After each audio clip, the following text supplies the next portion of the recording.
Hello my fellow foreigners, how are you getting on? I hope you've been having a great time this summer, but it's nearly gone now, way too quickly. Anyway, today we're going to look at a very simple yet often ignored English grammar feature which affects the word order in interrogative sentences, otherwise known as questions. As we all know, in a question the word order changes, and regardless of what word the sentence begins with, whether it's an auxiliary verb such as to do, or one of those WH words like why, where, when, or who, followed by an auxiliary verb. The word order in a question is the following: auxiliary verb followed by the subject, and then followed by the main verb in infinitive, and then followed by the other words. So, a statement, "You broke the law by trying to help me," becomes, "Did you break the law by trying to help me?" when words are rearranged in a question form. Of course, it's all common sense. And you've probably started wondering why I'm talking about something so simple in this practical grammar lesson. Well, don't be so rash, my friends, for here comes the tricky part.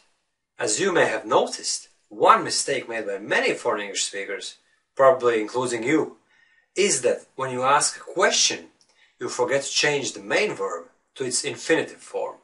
It can happen quite easily, especially if your native language doesn't follow such a pattern in interrogative sentences, and even if you don't translate directly from your mother's tongue when speaking English, it still may happen every now and then that you say things like, "Where did she went?"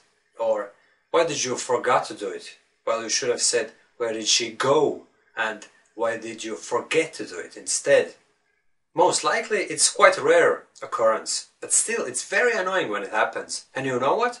It happens to me as well, no matter how strange it sounds. Not that I'm some kind of an English professor, I'm just an ordinary chap, and I don't claim to be someone special when it comes to speaking English, and I know that making mistakes is an integral part of any improvement process. But yes, it's annoying nonetheless when I use the past tense of the verb instead of infinitive in a question which has already begun with an auxiliary verb in the past tense, and then I catch myself after a split second making that mistake, and then I correct myself. But now comes the highlight of this video lesson: embedded questions. Basically what it means is that if you begin the question with some other phrase, such as "Can you tell me?" or "Do you know?" or "I wonder?" and then follow it with the main question, you don't have to reverse the word order, and you don't have to use auxiliary verbs either. So, "What time is it?" becomes, "Can you tell me what time it is?"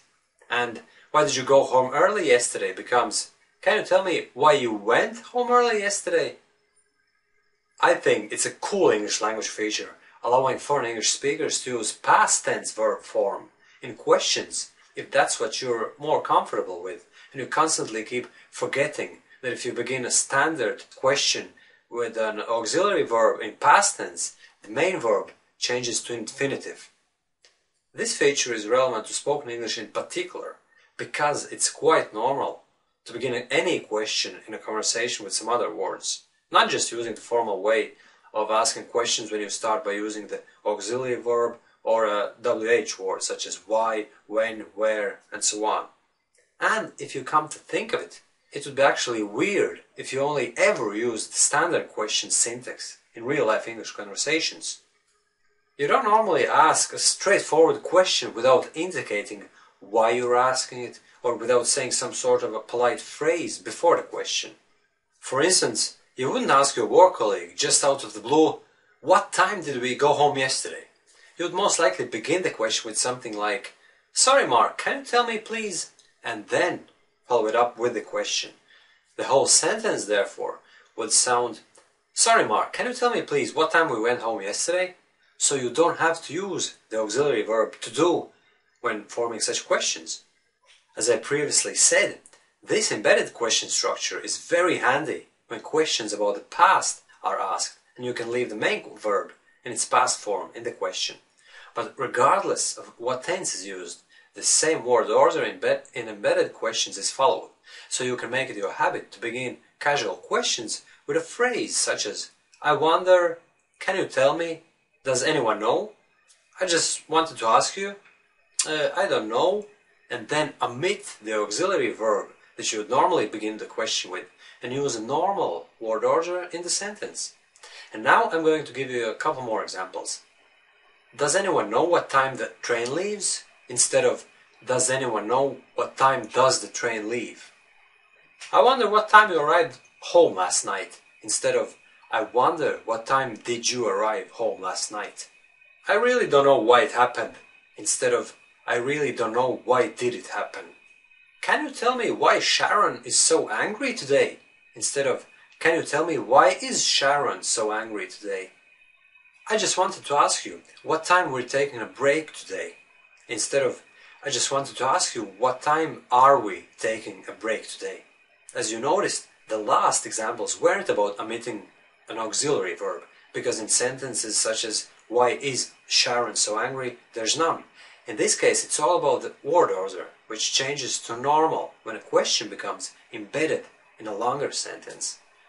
So this is what I wanted to emphasize in today's practical English grammar lesson.